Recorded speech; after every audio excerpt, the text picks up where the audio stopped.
Pipila ka mga tagnipanon ang sayo may bisita sa mga sementeryo sa El Salvador City sa Misamis Oriental aron makalikay sa bagang duot sa katawhan sa mismong adlaw sa Kalagalag.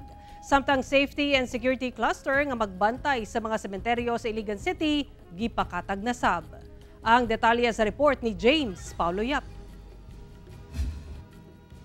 Andam na ang tulo ka mga dagkong sementeryo sa El Salvador City sa Misamis Oriental.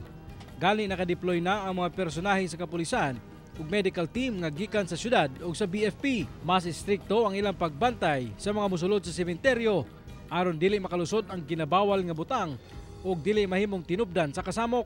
Kana giuban na to mga kaigsunan nga magplano nga mag-inom-inom, kana bawal gina magdala og mga inigiban, bawal gyapon.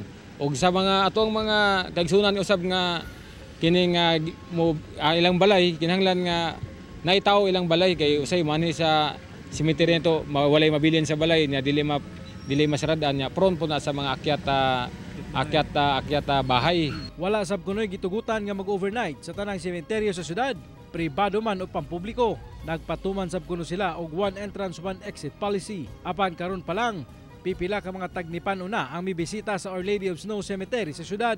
Gubot na mga kayo ugma pa.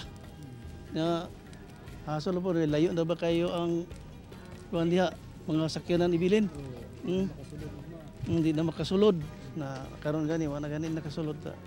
Baklay-baklay pa yung layo. Kagahapon gipaygayon sab ang send off ceremony sa mga pulis, sundalo, bumbero, K9 units, force multipliers, hasta na ambulansya nga ipakatag sa napulo ka sementeryo sa Iligan City. Matod sa kapulisan, pagpakita kini sa katawhan nga andam sila sa pagpatuman sa seguridad.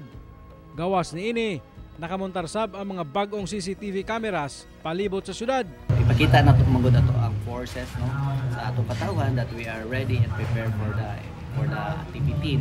Hindi katulad dati.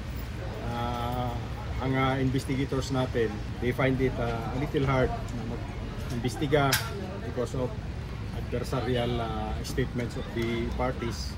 Pero ngayon we are already aided by the footages of our CCTV. Kauban si Makoy Sempron, James Paulo Yap, One Mindanao.